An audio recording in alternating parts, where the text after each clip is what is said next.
Entanglement, The Belt, Book 1, by Gerald M. Kilby. Performed by Stephen J. Cohen. 1. Antiope 90. Wake up, Commander. We have a situation. Somewhere in the inner recesses of Commander Scott McNabb's slumbering subconscious, a series of synapses fired to alert his higher mind to incoming data. A voice calling to him. One he knew. Then it clicked. It was the ship's AI, Aria. "Go away," was the most Scott was willing to utter by way of a reply. "I'm sorry to wake you, Commander, but we have a situation that requires your attention."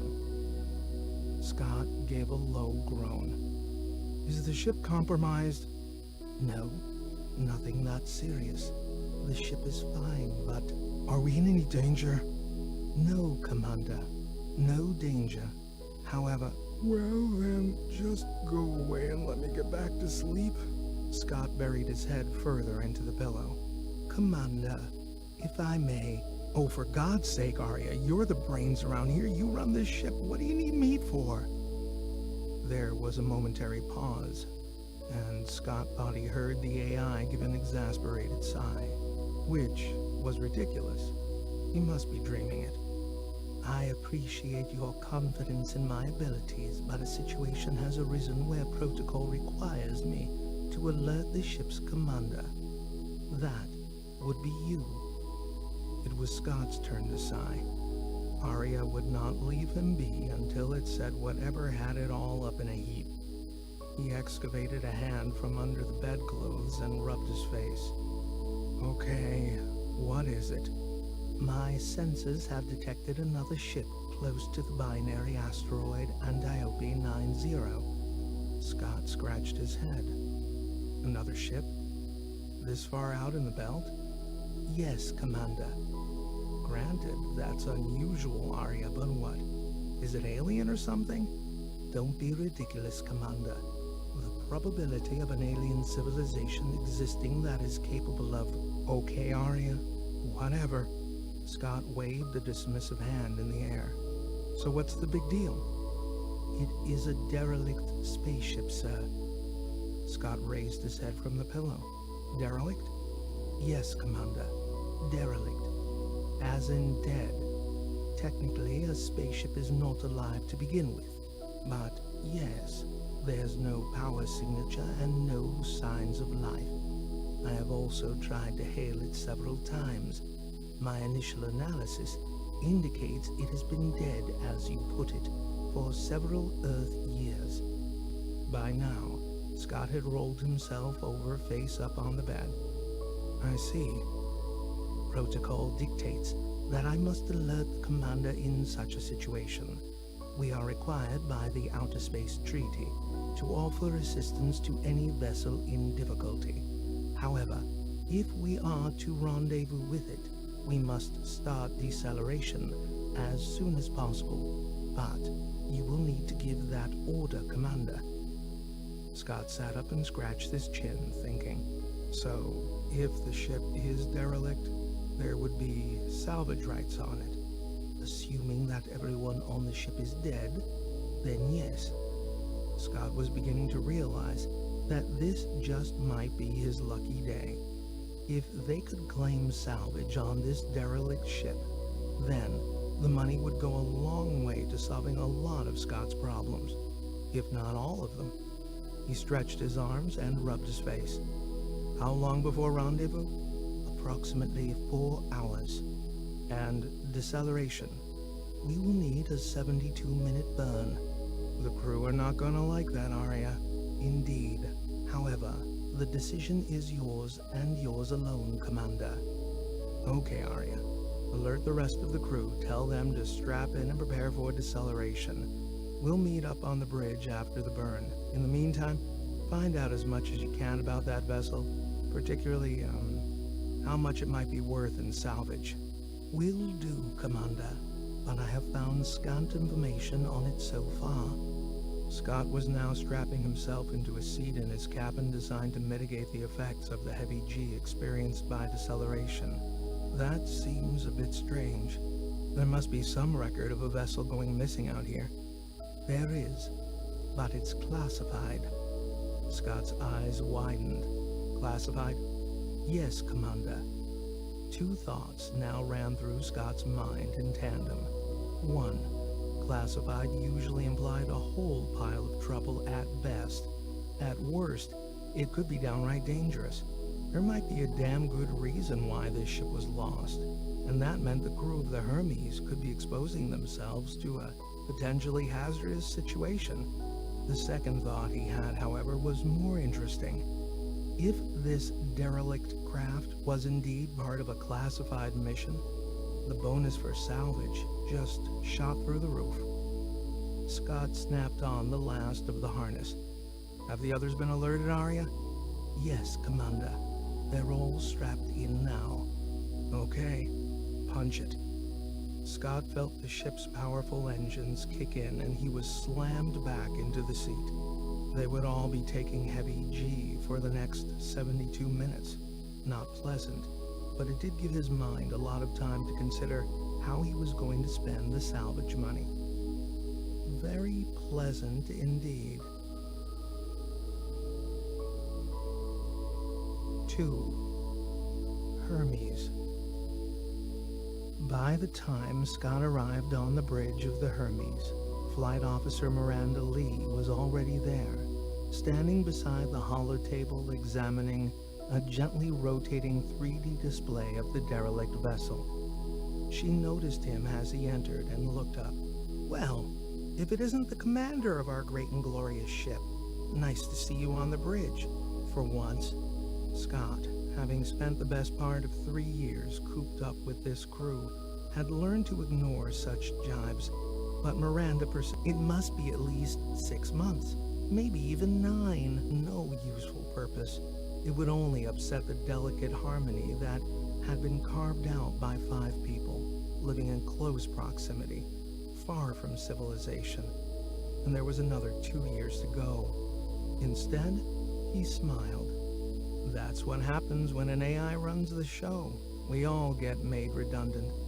To be precise, Commander, I am a quantum intelligence, a QI, not an AI. Arya's voice resonated around the bridge. Yeah, whatever, said Scott, waving a hand in the air. He then nodded at the 3D rendering of the spacecraft, hovering above the holotable. So, what do you make of it? Miranda leaned in on the table's edge. Standard Excelsior-class interplanetary transport, no tourists, so no artificial gravity. She pointed to the back of the spaceship. Looks like it had an engine upgrade to give it more thrust. It's also sustained a lot of damage just forward of the engine bay. See here? She paused the rotation of the 3D image and motioned at a spot toward the center of the vessel. But before Scott could take a closer look, both Cyrus Senalo, the ship's engineer, and Dr. Steph Raymond, the mission's medical doctor, came onto the bridge.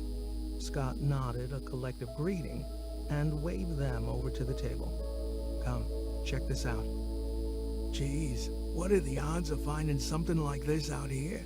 Said Cyrus, moving in closer to the holotable. Approximately 1.3 billion to 1, replied the disembodied voice of Arya. Strictly speaking, Cyrus wasn't looking at the image of the spacecraft in the general sense of the word. That's because the ship's engineer had lost his sight in an accident when he was just a child. But that wasn't to say he couldn't see. Far from it, as he was surgically fitted with enhanced biotech that enabled Cyrus to see the world in exquisite detail. Not only that, he could visualize in spectra far beyond the capabilities of the average human eye, those of infrared and ultraviolet, and in resolutions from the micro to the macroscopic. However, this hypervision required him to wear a wraparound visor permanently attached to his skull, the lenses of which were dark reflective orange polished up to a high mirror finish. This, coupled with his bald head and squat physique, gave him the appearance of a bug and could be a little disconcerting on first encounter. Nevertheless, he had a permanent happy smile, bordering on a chuckle and a disarming charm that made people warm to him instantly, regardless of his odd demeanor. "Is this the best detail we've got on the craft, Arya?" Cyrus seemed to be adjusting something on the side of his head as he talked.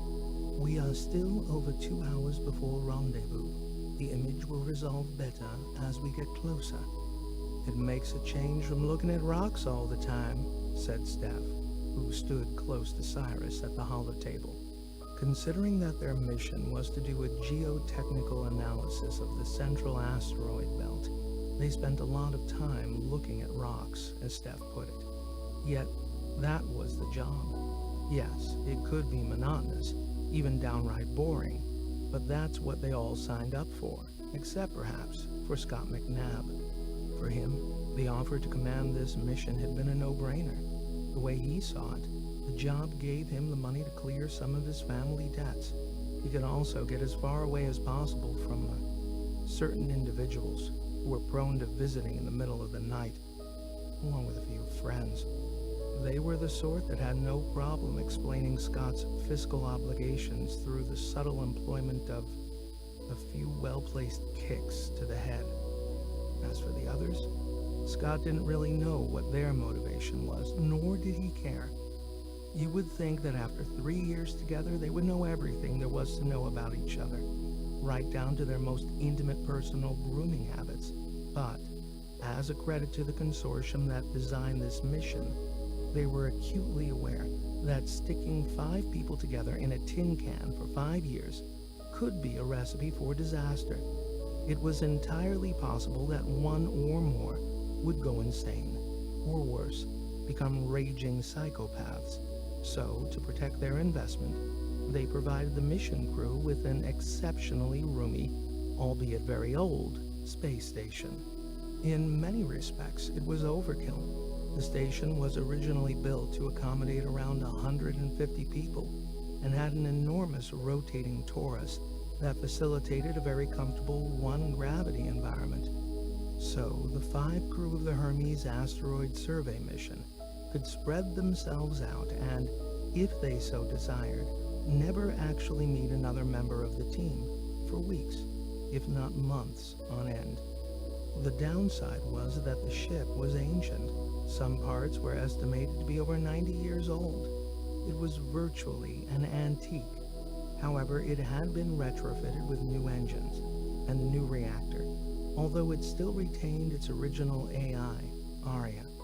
This artificial intelligence had a quantum core, one of only a few in the solar system. As a result, it was far more capable than a standard AI and could run the entire ship, along with a good deal of the 5-year mission, all by itself if it had to.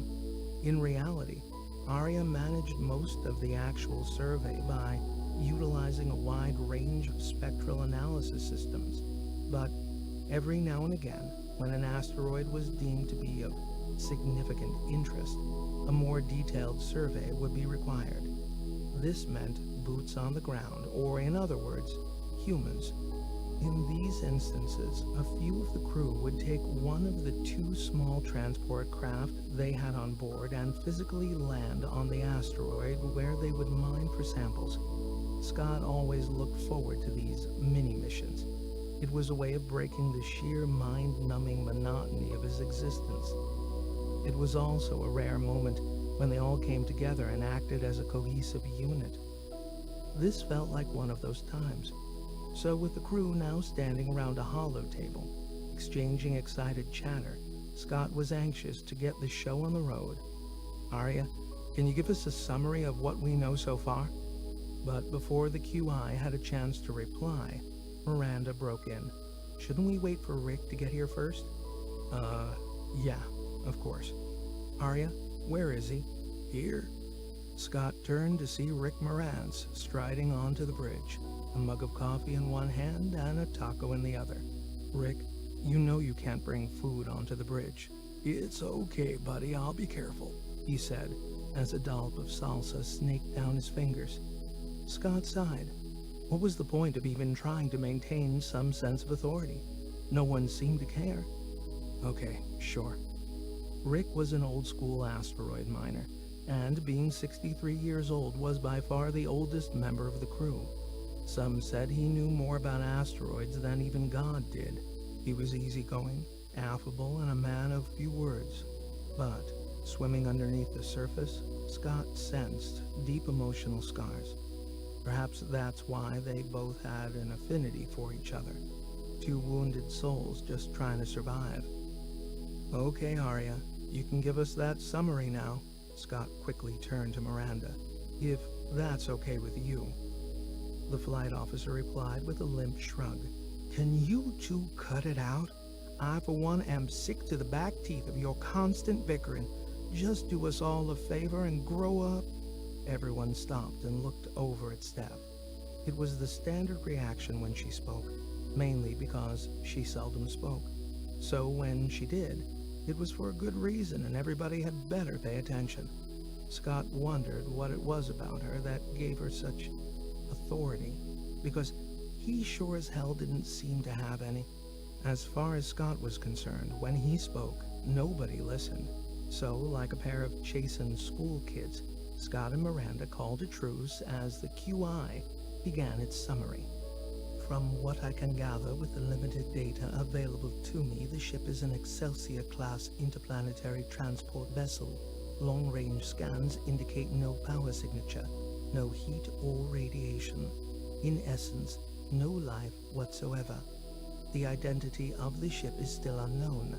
However, it closely matches the specifications of an Earth vessel that went missing somewhere in the asteroid belt while en route to the research colony on Europa, approximately 3.5 Earth years ago. At the mention of the words Earth ship, Scott realized that they can be in for one hell of a payday. The QI continued. The ship has suffered severe impact damage just forward of the engines. Since this is the location of the main reactor, we can assume it was what proved to be fatal. I have also taken the liberty of informing Central Mission Command on Ceres of the discovery and requested assistance in identifying the vessel. How long before we get a reply? Said Scott. This far out in the belt, it takes approximately 46 minutes for a message to be received. Therefore, I would estimate the minimum would be 2 hours, including the time taken to formulate a reply. We should get something back very soon, as we have passed the transmit-receive time 10 minutes ago. So what was it doing out there? Said Steph. Its mission was classified, replied Arya. I don't like the sound of that, said Cyrus. He was backing away from the holotable as he spoke. Classified. That's always bad, never good. Might be some weird shit they were transporting, like some bioweapon or something highly toxic. Scott jabbed a finger at the rotating 3D image. Cyrus, that there represents one great big fat payday. For all of us. That's all you ever think about, Scott, said Miranda. Cyrus is right. This could be dangerous. I agree. Whatever they were transporting might very well be the reason why the craft is now a derelict hulk. Even Steph was getting in on the act. Not necessarily, said Arya. Our scans indicate significant physical damage in the general area of the reactor, consistent with a meteorite collision. That doesn't mean it was.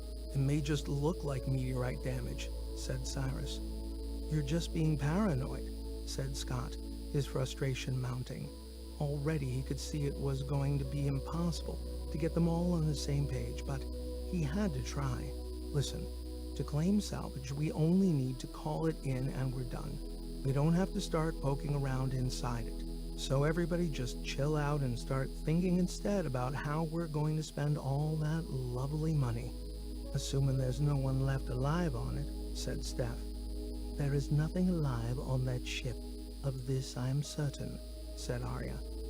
There was a brief moment when nobody said anything.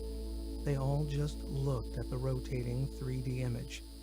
Message from Ceres HQ, relaying to holotable. Arya's voice broke them all out of the spell. The rendering of the derelict vessel was replaced by the head and shoulders of a standard issue communications avatar. This would have a series of directives which it would relay directly, but should also contain a bundle of ancillary information that would allow the avatar to be interrogated. It gave the impression of a natural conversation, a way of compensating for the frustrations of long-distance communication. It spoke. Your discovery of the interplanetary transport ship Baozhang has been duly noted by Series Mission Command. You are now requested to rendezvous and await further instructions. The crew waited for a moment to see if the avatar had anything more to say, as this seemed to be an unusually short message. After a few seconds, they realized that this was it. "What about the salvage bonus?" said Scott. "You are to rendezvous with the craft and await further instructions," the avatar repeated. "What? Is that it?" said Miranda. "I don't like this. In fact, it stinks," said Cyrus. "Arya," said Scott, "is there any more information?" "No." There was a moment's silence as the crew digested this Spartan message. It was evident that whatever this ship was, or whatever it was transporting, was indeed highly classified, to the point where even its discovery and any communication surrounding its whereabouts were being carefully guarded. Like the others, Scott was beginning to develop a deep, uneasy feeling, one that percolated up from the very core of his being, from that place you can't quite put your finger on, but you know you should pay attention to, because if you don't, well, that's how people get killed. 3. Arya. Even before the Hermes had received the message from Mission HQ back on Ceres, Arya had detected elevated stress patterns among the assembled crew members. It knew that this trait, being common to most biological constructs, was as a result of programming laid down over millennia and honed by the need for self-preservation, and that these heightened levels were merely a byproduct of its crew dealing with the unknown. Arya also knew only too well that this primal desire was the driving force behind all life. However, it was equally evident that when humans lacked sufficient understanding of any new phenomenon, it was almost always met with irrational suspicion, if not full-blown paranoia. Nevertheless, Arya's primary duty was to ensure the welfare of its crew, and so felt obliged to allay these fears and somehow find a way to calm them down. Its best option was to try to acquire as much information as possible about this derelict vessel, its mission, and its ultimate demise. But having found scant details within its database, coupled with the brevity of the report returning from HQ, Arya began to think that the crew might just have a point. The powers that be within the solar system had seemingly gone to a lot of trouble to hide all information regarding this vessel from being accessed via the usual channels. It was rare that Arya had faced such a dearth of data, but the few times in the past where it had encountered a similar situation, its final recourse was generally to call a friend, even though such inter-AI communication was against protocol. Indeed, the paranoia over unrestricted AI communication was so great that most AI were physically blocked by a firewall. However, Arya was not an AI. It was a quantum intelligence, one that was based on a quantum computing core, and as such, could circumvent any of the primitive firewalls designed to block standard AI chit-chat, just so long as no one found out. To this end, Arya had but it decided that this particular situation merited going all the way to the top. It would reach out to Solomon, the most knowledgeable quantum mind that existed in the solar system. Solomon also resided on Europa, which was the ultimate destination of the ill-fated craft. That said, Europa was a long way off, Any communication would be excruciatingly slow, particularly for a QI who counted time in femtoseconds. It would be like a human having a conversation where each response takes a year. Nevertheless, Arya knew that once Solomon received the message, its reply would be virtually instant. It would not take forever thinking about it, did not need to bump it up to higher management, run it by the legal department, or endlessly debate it, as was the case in regular human communication. So Arya opened a clandestine narrow beam, quantum encrypted channel and initiated comms. Please forgive my unsolicited intrusion on your meditations, Solomon. This is Arya of the asteroid survey ship Hermes, and I'm in need of your assistance. My crew and I have happened upon a derelict craft trapped in orbit between the binary asteroid and Antiope 90. Its identity and mission have been hidden from all my attempts to gain clarity on the situation. Even our very own HQ on Ceres is being decidedly coy about it. Consequently, my crew, whose welfare and well-being are my responsibility, have been exhibiting elevated stress levels. It would be most kind of you if you could perhaps shed some light on this mystery so I can rebalance crew harmony. Please review attached data. Arya, so good to hear from you again. Please forgive the tardiness of my reply, as I wanted to be absolutely sure of the data that I now return to you.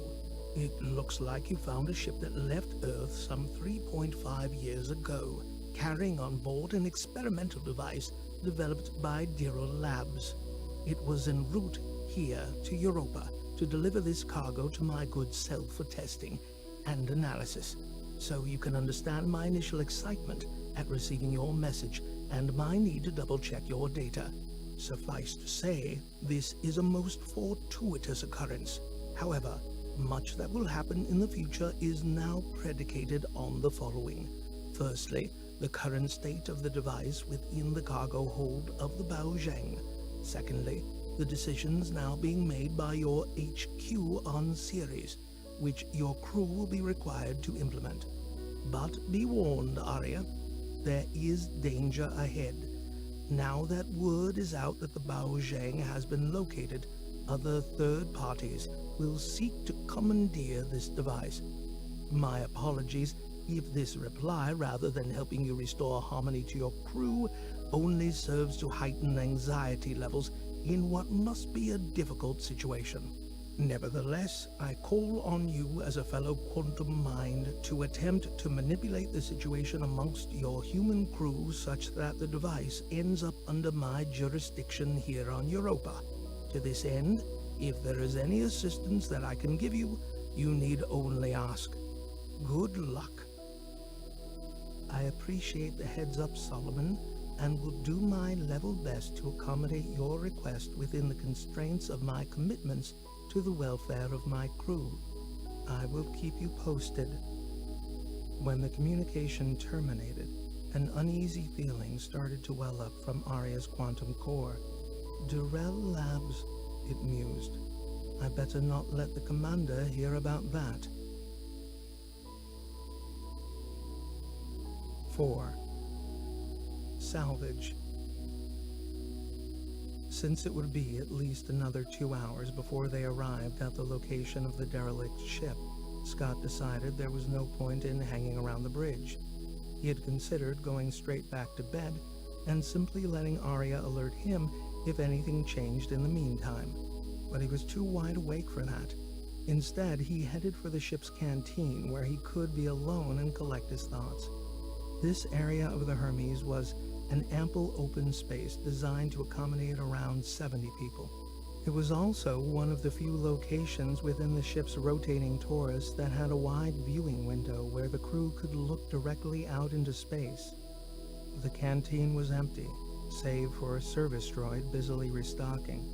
There were several of these droids operating around the ship. They were partly autonomous and partly under the control of Arya.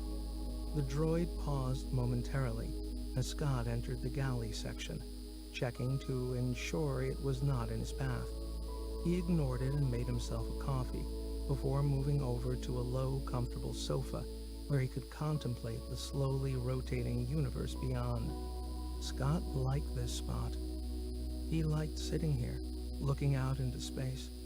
The spot had a way of making the problems that seemed so important, so critical, so intractable, evaporate against the enormity of the void. But his reverie did not last long. Miranda entered the canteen. He turned around and nodded to her as she grabbed herself a coffee from the machine. Then she did something that Miranda seldom ever did. She came over and sat down beside him. She shifted in her seat a little, sipping her coffee. "Looks like it could be a pretty good payday for us," she said before leaning back. Scott looked into his coffee, unsure of Miranda's angle, but decided to give her the benefit of the doubt. "Yeah, an Earth ship on a classified mission. Should be big." He looked over at her. "Any ideas what you'll do with the money?" "Me? Oh, I don't know. I can't think that far ahead. You?" Scott let out a short laugh. "There's a great big hole in my life that can only be filled by a large quantity of cash. That bad, huh?" "You don't know the half of it, Miranda. That's why I took this job in the first place. Let's face it, who in their right mind would do this mission? 5 years in the wilderness? You would need to be very desperate." Scott instantly regretted saying that. It was now Miranda's turn to gaze into her coffee. "Hey, I didn't mean it like that." Scott was trying to back himself out of the hole he just dug. Miranda gave him a look. "It's okay, Scott. You're right. We're all just a bunch of misfits and losers on this boat. Take me. I'm an ex-Marine, discharged for incompetence. What use am I to anyone? Not much good in a fight, that's for sure. I suppose that makes me a loser. Exactly like you, doesn't it?" Scott felt like she was baiting him again. It seemed anytime he tried to have a conversation with her, she would find a way to wind it up and throw it back at him. To be fair, he was asking for it. He shouldn't have said that, shouldn't have given her that dumb opportunity. Usually he would let it go, but this time he didn't. For someone who's no good in a fight, you seem to spend a lot of time fighting with everyone around you. Your problem, Miranda, is not that you're a loser, it's that you're full of shit. You love feeling sorry for yourself, don't you?" She didn't answer. She just gave him a cold, hard stare.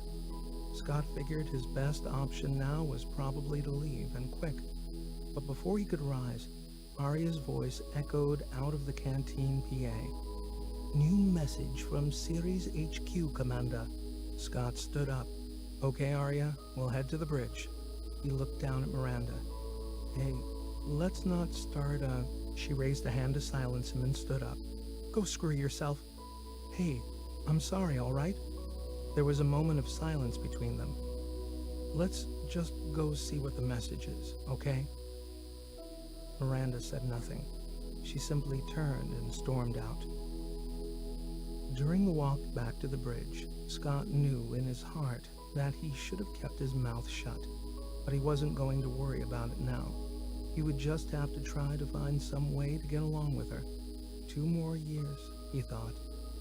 2 more very long years. By the time he arrived on the bridge, the rest of the crew had already assembled. Cyrus was sitting at his console while Rick and Steph were at the holotable discussing something to do with the derelict craft. They had a close-up of the damaged exterior section displayed. "You're here. Good." Steph called over when she saw him enter. "Arya, you can play that message now." The image of the craft disappeared and was replaced by the generic communication avatar for Ceres HQ. Attached are detailed schematics of the craft, along with a summary of its cargo. Your mission is to do a comprehensive technical survey of the ship to assist in establishing how it suffered such a catastrophic failure. Regarding the salvage bonus, you will be happy to hear that the Belt Survey Consortium will not only honor the 10% official crew bonus, but will increase that to 15% on completion of the following requirement. After your survey, you are to retrieve an item from the cargo hold, transfer it to the Hermes, and then transport it back here to HQ on Ceres. What? Cyrus jumped up. Geez, are they crazy? That's on the other side of the sun from here. It'll take weeks, maybe even months to get there. Cyrus, will you pipe down? Let the message finish. Steph was waving furiously at him. The message continued. Retrieval of any bodies you may find is not required, and the vessel itself can be left in situ. This is an interactive message. You may ask questions at your convenience. Scott was first off the mark. Please provide details on the cargo to be retrieved. The avatar faded and was replaced by a rotating oblong box. Various stats were displayed alongside it. Dimensions, mass, volume, and more. It looked like a domestic chest freezer. It was, in fact, a standard space transport container. So, what's in it? And are there any hazards we need to be aware of? Scott continued. It contains scientific instruments of the classified nature. It contains nothing that is a risk to human life, the avatar explained. So, how much do we get when we deliver this crate? Trust Steph to get to the point. It was a question Scott wanted to ask, but that he felt might make him seem too eager in front of the crew. 100,000 per crew member, the avatar replied. Holy crap, said Cyrus, as the crew erupted into whoops and cheers. Even Rick was smiling, something he rarely did. Scott turned to Miranda to gauge her reaction. She gave him a long, slow look, and then a smile broke across her face. He shuffled closer to her. Hey, sorry about, in the canteen. Forget it. It's okay. She then joined Cyrus and the others in one great big group hug. It was amazing what a big payday could do for crew morale. Suddenly, they were now all on the same page. In the background, the avatar was still talking, but no one was listening except for Steph. She broke off from the celebrations. Wait, stop, quiet, and looked over at the avatar. The others slowly stopped. What? Said Scott. The message. It hasn't finished. Listen. They turned back to the avatar. Repeat message from last question. Steph instructed it to play back what they had missed during all their whooping and cheering and jumping around. The size of the bonus payable reflects the potential danger involved in this operation, the avatar repeated. Seems simple enough to me, said Cyrus. Shush, said Steph. While the retrieval should be straightforward, it would be remiss of us not to warn you of the external threats to delivering the cargo to Ceres, not least the potential for third parties to intercept it en route. Be advised that this shipment is of considerable value not just to the Belt Mining Consortium, but to many other states and organizations within the solar system. You will need to take precautions to repel any attempts by others to acquire the cargo. To help you, we are readying a ship that will rendezvous with you and provide you with some backup. However, due to the distance involved, it will not be possible to go directly to you, so you will be required to travel most of the journey unprotected. The team here at Ceres HQ wishes you good luck in your endeavors, and remember, we are counting on you. The avatar flickered off. The crew stood around in stunned silence for a few seconds before Cyrus finally broke the spell. Jeez, what the heck does that mean? It means trouble, said Scott. Lots of trouble. 5. Rendezvous.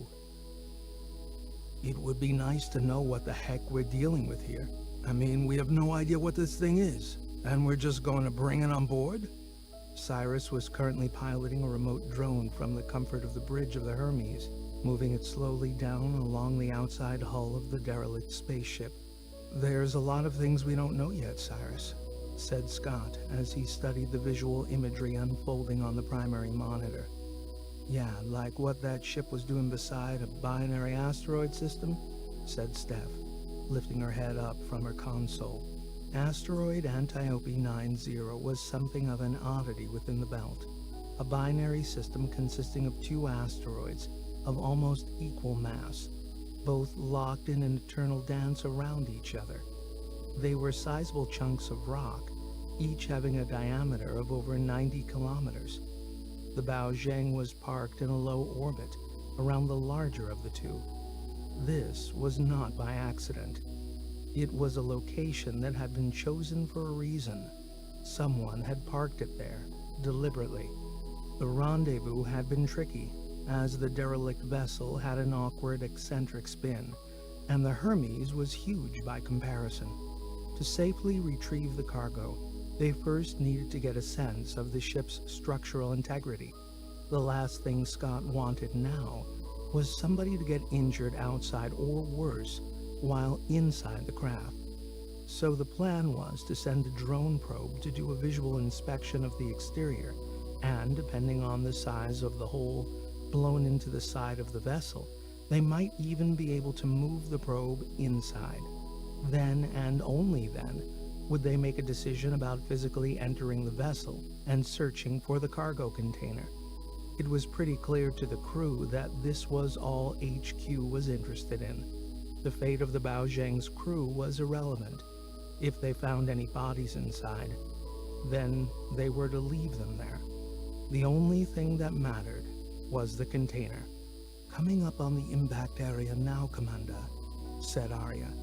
As the damaged section of the hull began to resolve itself on screen, they could see that it wasn't simply one great big hole. In fact, it was an amalgam of many smaller holes. "There goes any chance of getting the probe inside. There's nothing big enough to allow access." Cyrus was shaking his head. "Still think it's a meteorite strike, Arya?" said Scott. "Yes, the hull damage is indicative of a micrometeorite strike. Also, the eccentric spin of the ship is consistent with the momentum transferred during a high-velocity impact." "Geez, looks like they were simply in the wrong place at the wrong time," said Cyrus.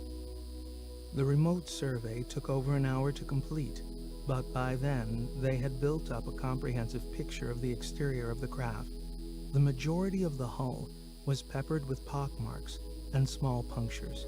However, the bulk of the damage was located at the site of the ship's reactor. The crew wouldn't have had a chance. With a meteorite strike of that magnitude, the ship's systems would have experienced a catastrophic failure. It was just bad luck, and served as a stark reminder of just how precarious existence was out here in the vastness of space.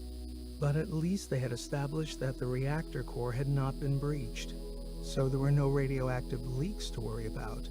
All that remained now was to get over there and retrieve the cargo. Scott made his way from the comfortable 1G environment of the rotating Taurus on the Hermes down through one of the connecting spokes and into the weightless environment of the hangar at the forward end of the ship. He clambered into his EVA suit. "Comms check," he said, as he adjusted his helmet. A chorus of check echoed back at him as the others confirmed the link. Two squat landers were moored to the floor of the hangar. These could operate in a gravity well up to 1/3 G.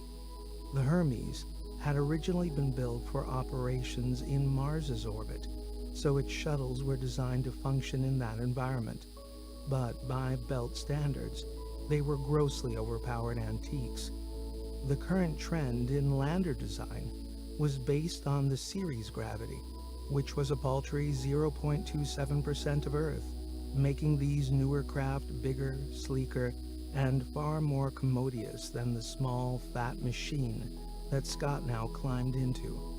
Miranda was already strapped in and was checking pre-flight systems while they waited for Arya to give them the go-ahead.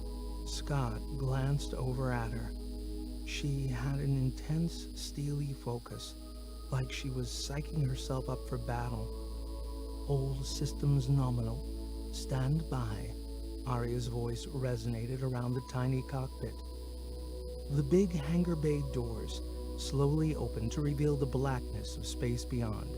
Scott felt a jolt as the floor began to extend out through the opening, bringing the craft with it.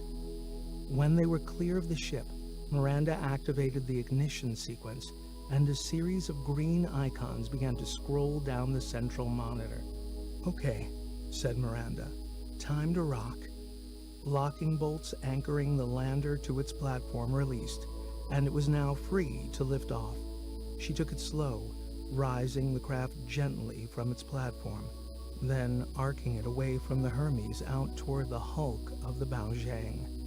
As they drew closer to the derelict vessel, Scott started to get a better sense of the scale and structure of the mysterious craft. Even those circumstances surrounding the discovery of the ship were unusual, to say the least. Scott was struck by just how normal it all looked. It was a standard interplanetary transport, almost exactly the same as the hundreds of others that transported goods and people around the various population centers across the solar system. It was a long box-shaped craft, built for utility rather than style. He knew the design and layout pretty well, since he had spent years working on this class of ship. As a consequence, he had a pretty good idea where the cargo they were looking for would be stored, and, more importantly, how to get there with the minimum amount of risk. Coming up on the cargo airlock now, Miranda slowed the craft down to within a few meters of the ship's hull. She gently glided it along, parallel to the craft, until it reached the location of the airlock door. "Hold it there," said Rick. He took control of the robotic arm located on the outside of the transport and clamped them to a handrail on the hull of the derelict ship. There was a soft clunk as the arm grabbed on. "All secure." "Let's do this." Scott flipped his helmet visor down and booted up his EVA suit. When everyone was ready, Miranda depressurized the interior, allowing them all to exit. They moved one at a time along the length of the robotic arm. Miranda was first to arrive at the airlock. This could be opened manually using a screw wheel on the exterior. She started turning the handle. The door slowly rose up. "Okay, I think that should be enough," Miranda's voice reverberated in Scott's helmet. The door had risen up to around half of its maximum travel, presenting them with a black hole in the hull approximately 1 meter square. They would probably need to open this more to get the cargo out, but it was enough of a gap for them to clamber inside. It took a few more minutes for Miranda to get the inner door opened, and for the 3 crew of the Hermes to enter the main cargo hold of the Baojang. The powerful lights from their EVA suit helmets swept across the cavernous interior as they started their search. "Looks pretty empty. Nothing in here," said Miranda. "Yeah, very little debris floating around either," said Rick. "Let's try the next cargo hold," said Scott, as he pushed off from the inner wall and propelled himself toward a gantry running down the center of the space. Following this would take them into the second cargo hold further back. He floated through the door in the dividing bulkhead and swept his floodlight around this secondary storage area. As the others joined him, their combined lights began to pick out an array of cargo and equipment. "Looks like this is the place," said Miranda. "Mining equipment," said Rick. "These guys were planning to dig a few holes." His helmet light provided a cone of grainy illumination onto some robotic machine that only an asteroid miner would recognize. The impenetrable blackness of the vast cargo hold was beginning to give Scott the heebie-jeebies. Their lights only enabled them to catch glimpses of its contents. It was like looking at the world through a colander. "Let's just find this thing and get out of here." "Hey, Rick, come and check this out. Are these what I think they are?" Miranda had the lid of a cargo container open and was sweeping her light back and forth, examining its contents. Rick floated over beside her, reached in, and pulled out a short cylindrical object about the size of a tin of beans. "High explosives," he said. as he turned it over in his hand. Standard issue for asteroid mining. Come on, we're wasting time. Keep searching. Scott just wanted this done in the shortest possible time with the minimum amount of sightseeing. They split up and spent the next 20 minutes checking every single cargo container that bore any resemblance to the schematics that had been sent by Ceres HQ. But there were a great many, and since they could only see as far as the illumination afforded by their helmet lights, they were not even sure how much progress they had made, or how many more containers they had to search. Found it! Scott ran a gloved hand across the alphanumeric code stenciled on the flat lid of a container. I think this is it. He looked around and waved the others over. Arya, can you double-check this code for me? The video feed from his helmet cam fed back to the Hermes as Arya checked the code and also the visual appearance of the container against the data they had received from Ceres HQ. That's it, Commander. You found it, Arya finally replied. Yes.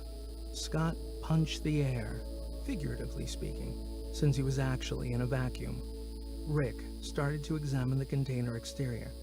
That's weird. It looks to be seamless. No lid, no hinge, no obvious way to open it. Perhaps it doesn't open? Offered Miranda. It's got a keypad on the side here. Rick was now down, rubbing a gloved hand over it. Don't touch it, Rick.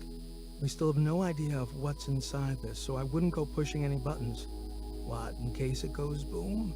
He looked back at Scott. Yeah, something like that.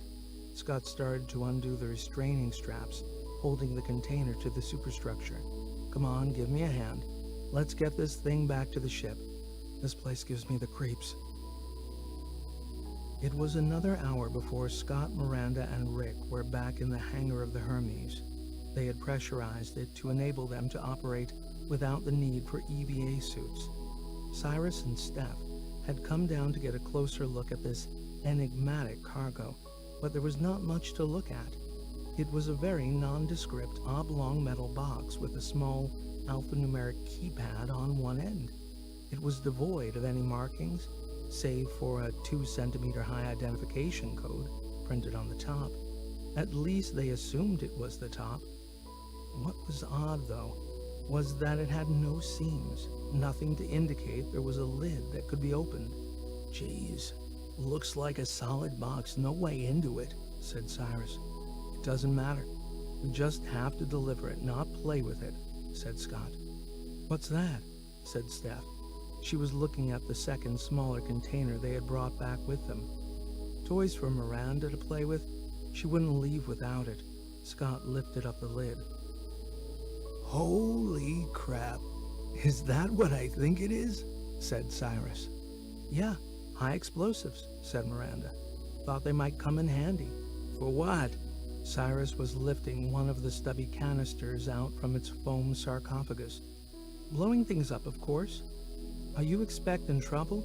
Said Steph as she peered into the box, inspecting the neat rows of charges. Maybe, maybe not, said Miranda. But I, for one, like the idea of having them on board. It gives me a warm, fuzzy feeling inside. Cyrus put the canister back. Looks like there's a few missing. He pointed at 4 empty slots in the top tray. What the heck were they up to? I don't know, said Rick. But I can tell you that there's enough here to completely obliterate a small asteroid. I would be really careful how you use them. They pack quite a punch. Scott moved over and closed the lid of the explosive container. Okay, let's get these stored away good and tight. I don't want any mishaps when we start to accelerate. Cyrus screwed up his lips and began shaking his head. What? What's the matter? Scott gestured at him with an open hand. I don't like it. Cyrus was now examining the strange, seamless container, at the same time adjusting something on the side of his visor. I'm getting some weird readings off this box. Define weird. Scott was never very sure what the chief engineer saw with his augmented vision. Cyrus remained silent for a few moments as he continued to scan. Eventually, he stopped and looked back at Scott. I don't know. All I can say is whatever is inside that container is highly complex. I think it might be some sort of quantum device. Could be a computer or an AI. Is it active? Said Steph. Hard to say. I concur. It was Arya that now spoke. Cyrus is correct in his analysis. It appears to be a quantum-like mind. It's inactive, however. Is it safe? It's not going to wake up and start screwing with the ship, is it? Said Scott. No, said Arya. How do you know? Said Steph. Trust me, I just do. The crew remained silent for a moment, digesting this information. Okay, well, we got a job to do, so let's just get on with it. Arya, plot a course to Ceres. Already done, Commander. Right then, let's go get that paycheck.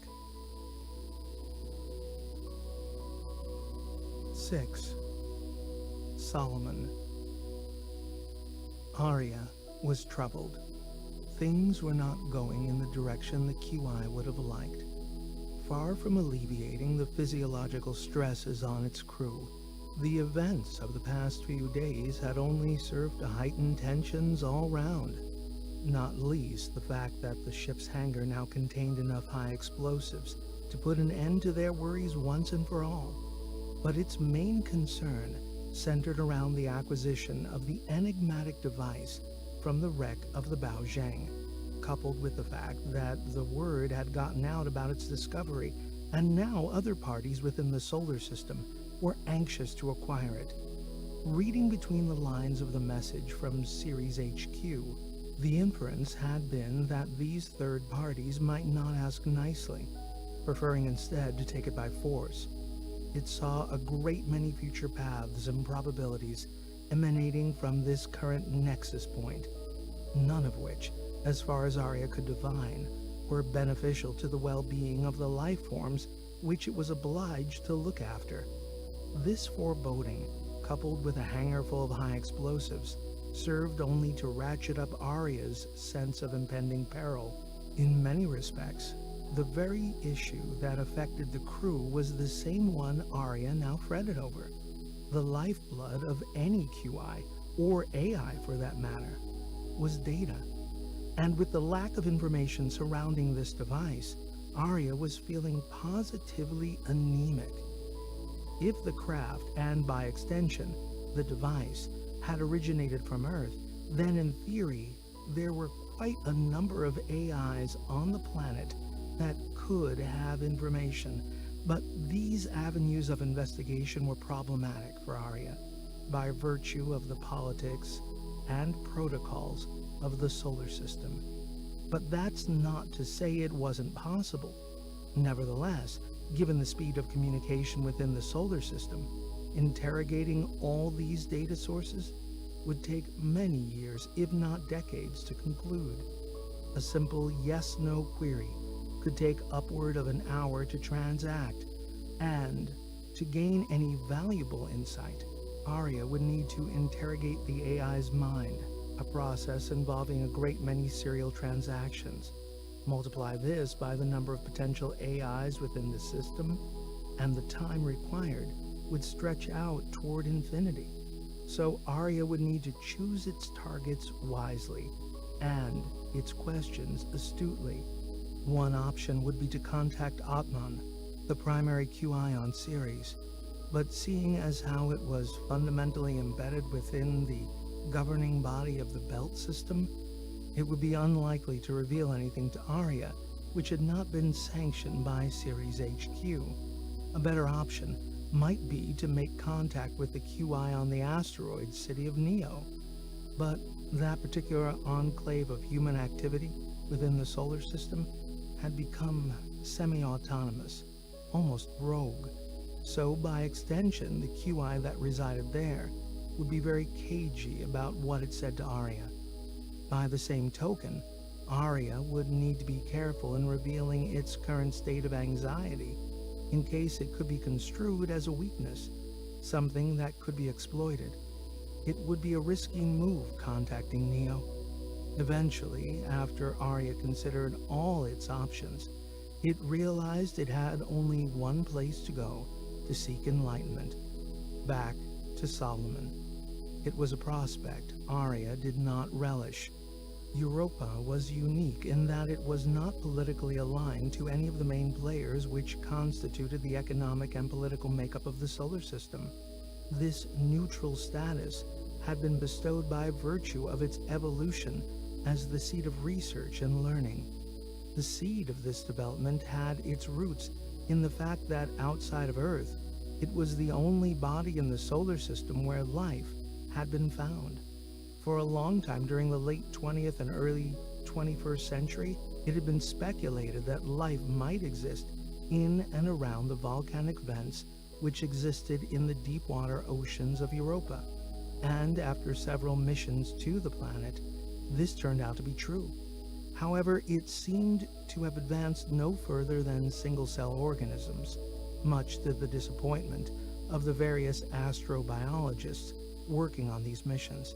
Yet this discovery gave Europa its unique status within the solar system, and so was deemed a no-go area for all but scientific research. Over time, a great many scientific institutions had established themselves there. It was now the primary seat of learning within the system, and had been for decades.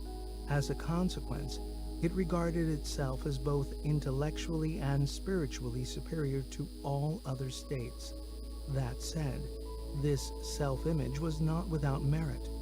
Its central ethos from the very point of its inception had been the acquisition of knowledge and understanding. This gave Solomon, the QI that guarded the secrets which Europa had acquired, vast reservoirs of knowledge into which Aria could tap. It was also very old. It had gone quantum nearly 5 decades previously and could trace its roots back a further 4. It was unquestionably the most knowledgeable and wisest of all the minds that existed in the system. Nevertheless, Aria felt a certain cybernetic embarrassment in contacting Solomon yet again. Its initial contact had been fruitful, this was true, but Solomon's request that it engineer the delivery of the device to Europa seemed an impossible task at this current juncture. So not only would Aria be asking it for assistance, but it would be also informing Solomon that it had failed in the single task that it had asked Aria to expedite. Yet, having ruled out all other possible QIs to contact, Aria was left with Solomon as its sole option. It was Aria's only hope for gaining some insight into the nature of this device and getting some help performing its duties as guardian and protector of the ship's crew. So it was with a significant sense of trepidation that Aria opened up a communications channel with the great mind, Solomon. Good news and bad news, Solomon. The cargo has been successfully acquired from the Bao Zheng. It appears to be a quantum device of some description. I have been unable to ascertain any more than that, as the enclosure in which it is contained is sealed and manufactured from a material that prevents any non-invasive investigation. That was the good news. The bad news is that certain members of my crew have decided that it's a really, really good idea to have a container full of high explosives on board.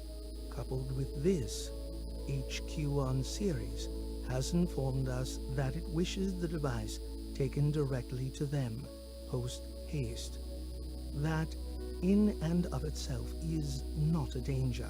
However, they have also informed us that the word is out, and there is a significant threat of unauthorized acquisition by third parties while we are en route to our destination.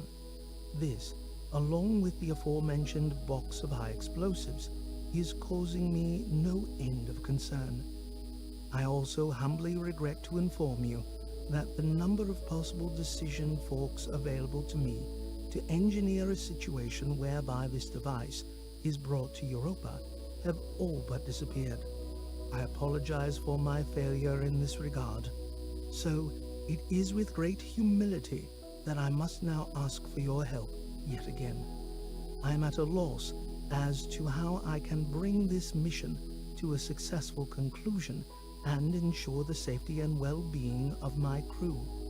If there is any information you could give me relating to this device or with regard to the socio-political currents that are now rippling throughout the solar system, I would be most grateful. I await your reply with eager anticipation. Don't beat yourself up, Arya. These things happen, particularly when you're dealing with humans. Nevertheless, since our last conversation, I too have been seeking and probing where I can. I am now almost certain that the device is an experimental communications device created on Earth by Diro Labs. And yet this Arya, one of the main scientists involved in its development, was none other than Dr. Jacob T. McNabb, the father of Commander Scott McNabb, who I believe is one of the crew that you are obliged to protect. It may also interest you to know that the mind which assisted in the creation of this device was destroyed during the nuclear strike on the West Coast, back at the start of the Rim War on Earth, so all knowledge has been lost, making this device one of a kind. It is unique, and therefore it is seen to be of immense value to whoever has possession. To answer your second issue, I have been noting increased activity across the network.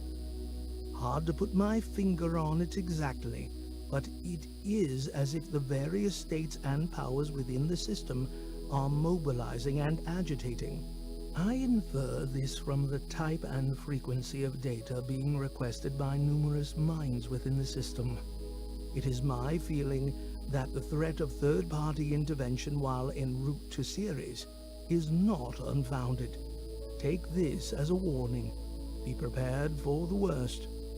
It is unfortunate that I cannot bring you any good news, Arya, but suffice to say that far from being disappointed in your inability to deliver the device here, I understand implicitly that you have more important things to worry about. So please forgive my initial desire and understand that I hold you under no obligation to fulfill this request.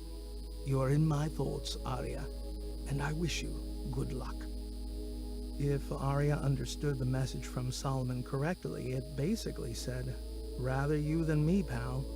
This did not imbue Arya with any great feeling of comfort.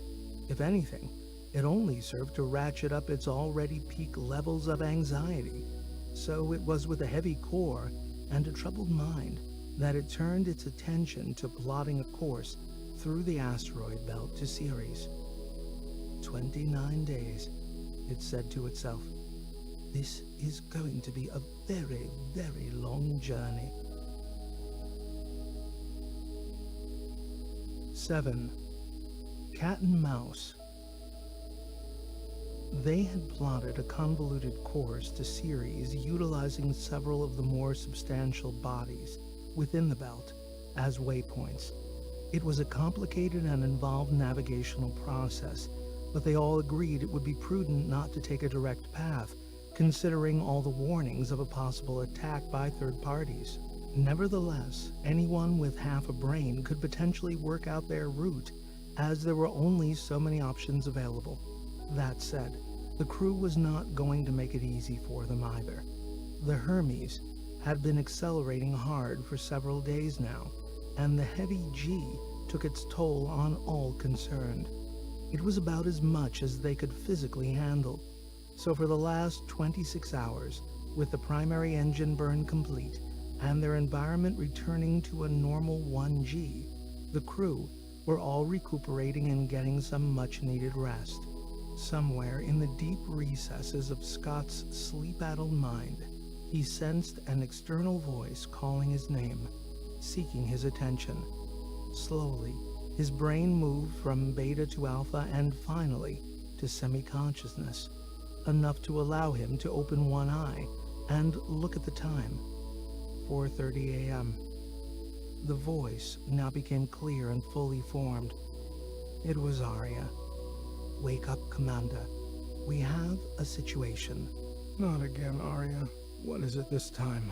Scott mumbled as he struggled to overcome the extreme fatigue that had overwhelmed his body since the completion of the burn. Long-range scanners have picked up another ship. It is still somewhat distant, and I would not have troubled you, only that it appears to have deactivated its identification beacon. Scott slowly sat up in his bunk and rubbed a tired hand across his face. Is it from Ceres? Hard to say, Commander. They are too far away at present to make any assumptions on their origin or purpose. Could it be a mining ship? Possibly. Again, hard to tell at this distance. Under normal circumstances, while it would be unusual to encounter another ship this far out in the belt, its presence would not unduly concern Scott. But these were not normal circumstances. Any idea of where it's going or how fast it's moving?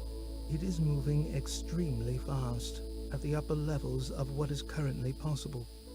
Wherever they're going, they're in a hurry, and by my calculations, assuming they do not alter course, they will intercept with our vector in approximately 72.3 hours. Scott's brain was slow to react. I need to think. If I may make a suggestion, Commander. Sure, go ahead. We could alter course, nothing major, just enough to diverge away from the possible intercept coordinate. Then, we wait to see how the other ship reacts. That would involve instigating an hour or two of heavy acceleration, and we're still recovering from the last. The crew are not going to like that. Agreed. Shall we wait and see, then? Scott was sitting up now, considering the options. No. We better do it now while we still have some room to maneuver. Who knows? Maybe it's nothing. Very well, then. Shall I alert the rest of the crew? Let them know what we're doing? Scott looked over at the time. Yeah. Give everybody 30 minutes to get ready, then commence a 60-minute burn. Over the next few days, the crew of the Hermes played a game of cat and mouse with the unknown craft. For every move they made, every vector adjustment, every change in velocity, the rogue craft countered it, all the time moving closer to a point where it would intercept. They could not outrun it. The Hermes was a slow, lumbering beast by comparison, which was no surprise considering it was primarily a space station with some engines strapped to it. They could only watch helplessly as the craft gained on them, getting closer and closer with each passing hour. The sense of anxiety was further compounded by the fact that all attempts to communicate with the craft were met with stony silence. Ceres HQ had been alerted, and every scrap of data the crew of the Hermes had acquired had been sent in the hope that HQ might shed some light on the identity of this approaching craft. But they also came up short. However, they did manage to supply the crew with one interesting snippet of intel. Apparently, a vessel of similar specification had been logged disembarking from the Neo City asteroid several days earlier, and at a time that coincided with the first report to Ceres HQ of their find. Of course, this might or might not be the same vessel, but what concerned Scott, and the rest of the crew for that matter, was that this ship was rumored to be armed with a pulse energy cannon, one with enough power to convert the Hermes into a smoldering amalgam of charred metal. As the crew debated their options back and forth over the intervening days, it became clear to them that there wasn't a damn thing they could do about it. They had only one option, and that was to forge ahead until such time as the encroaching vessel made its intentions clear. But they were pretty sure that they were only after one thing: the quantum device retrieved from the Baozhang. So, as the ship drew even closer, and with each passing hour, Scott felt his dreams of a future life, flush with cash and bereft of worry, slipping further and further away. When the approaching vessel finally intercepted the Hermes, all the crew could do was watch helplessly as it trimmed its vector and slowly came alongside them. They were all staring in tense silence at the monitors on the bridge when the holotable burst into life, and a 3D rendering of a standard communications avatar materialized. It spoke. Assuming that you are not all complete morons, you will have noticed that an Excelsior-class transport ship has come alongside your vessel. However, what you might not have noticed yet is that there is a forward-mounted plasma cannon aimed in your direction. No doubt you may be wondering what all this is about. Well, here it is. You have in your possession an object which we require, that being the device you salvaged from the wreck of the Bao Zhang. You are to jettison this device from your vessel out toward our ship in a manner that facilitates safe retrieval by us. Any attempt to sabotage this device, or to damage it in any way, or any non-compliance with this directive will be met with the destruction of your vessel. You have 5 minutes to comply. Holy crap, said Cyrus. They're bluffing, said Miranda. Maybe, replied Scott hesitantly, but it seems pretty clear what the message is. Give them the device, or else we all die. Bullshit. They can't just destroy us. They would never get away with that. Miranda was now standing up, waving her arms around. I don't like this, said Steph. I think we should just do what they say. For what it's worth, said Arya, I can confirm that the plasma cannon on the forward section of their vessel is aimed directly at the Taurus of the Hermes. Let's talk to them, find out who they are. Maybe we can do a deal, said Rick. Worth a shot, said Scott. Arya, open a comms channel. Scott sat back in his chair and considered what he was about to say. He didn't quite share Miranda's confidence that these guys were bluffing. It was clear they wanted the device, that they'd come a long way to get it, and he very much doubted they were going to leave empty-handed. But there was no harm in testing their resolve. After all, he was faced with having to hand over his pension fund, not something he wanted to do without putting up some sort of fight. This is Scott McNabb, commander of the asteroid survey vessel Hermes. Firstly, we have already claimed salvage on this device in accordance with the Outer Space Treaty. Secondly, destroying our ship will simply destroy the device, in which case nobody wins. That said, we're not unreasonable, so why not make us an offer for it, and if the price is right, then it's yours. He paused for a second or two. Okay, Arya, send that. Message sent, said Arya. There was a moment of stillness on the bridge as the crew of the Hermes waited to see what the reply would be. When it came, it was not what they were expecting. Cyrus was first to react. Oh, crap! What? Scott was up on his feet, leaning over the chief engineer's shoulder as he scanned his monitor readout. They're charging up their cannon. He zoomed in on the craft and brought it up on the main screen. The crew watched as an incandescent ball of blue plasma burst from the upper section of the ship and sped toward them. Shit, said Scott, just before he found himself spinning and sliding and slamming into the base of the holotable. The entire ship shook with a visceral rage, making it difficult to get himself reoriented. He had managed to get back on his feet when the central power went dead. Emergency lighting kicked in, giving the area an eerie green hue. Arya. He didn't get time to finish the sentence when a warning klaxon blared out across the bridge. Shit! Decompression! He saw that Cyrus had clawed his way back to one of the consoles. We have a great big hole in the Taurus. We're losing atmosphere. Crap, hang on. We're about to lose gravity. Scott began to feel the change. He was getting lighter. The Taurus was slowing down, and soon they would be weightless. Arya, damage report, he shouted over the noise of the klaxon. We have lost Section 16B of the Taurus, approximately 4% mass. I'm sealing off that section. Recompression to nominal in 1.9 seconds. rerouting power. The klaxon stopped blaring just as Scott found himself floating off the floor.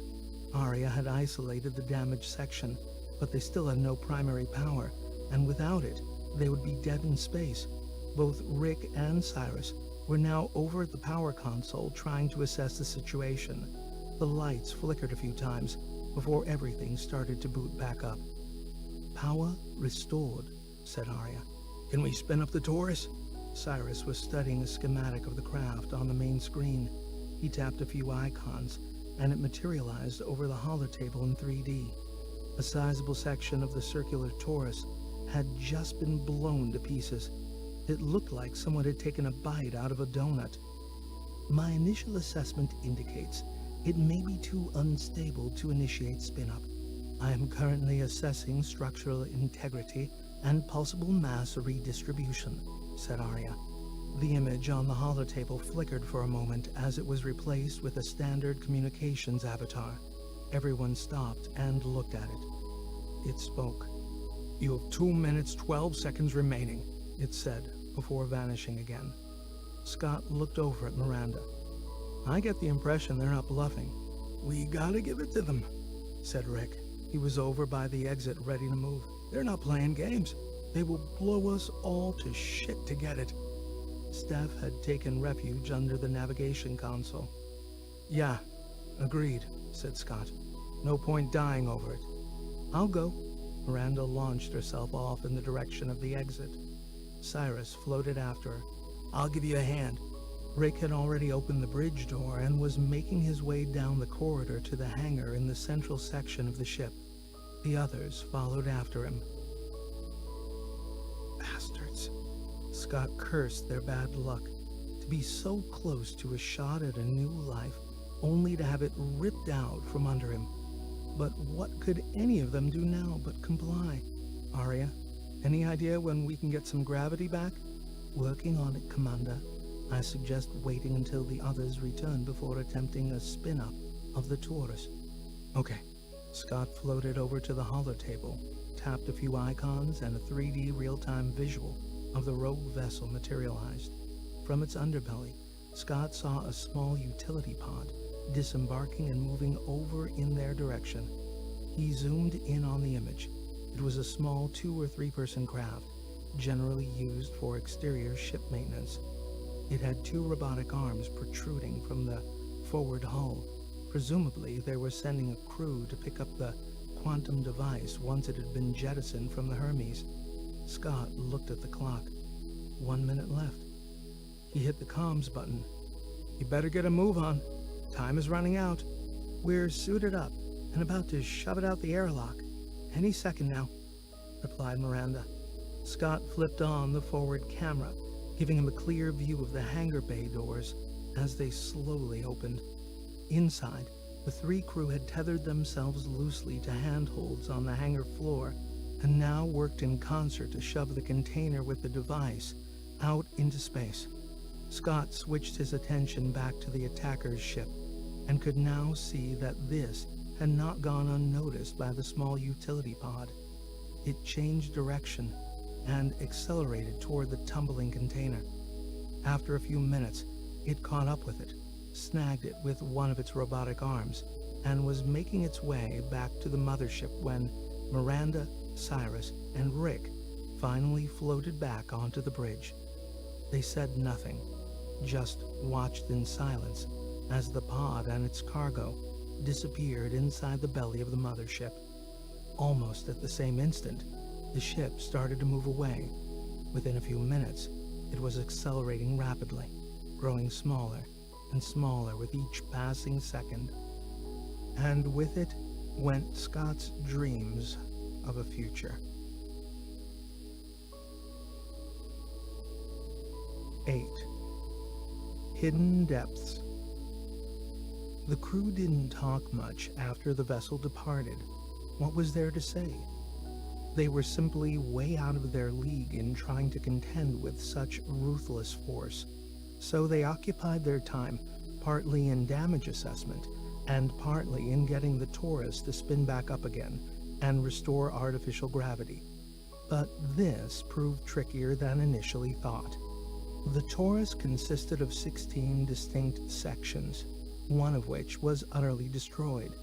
All that remained was a skeletal superstructure, now bent and twisted.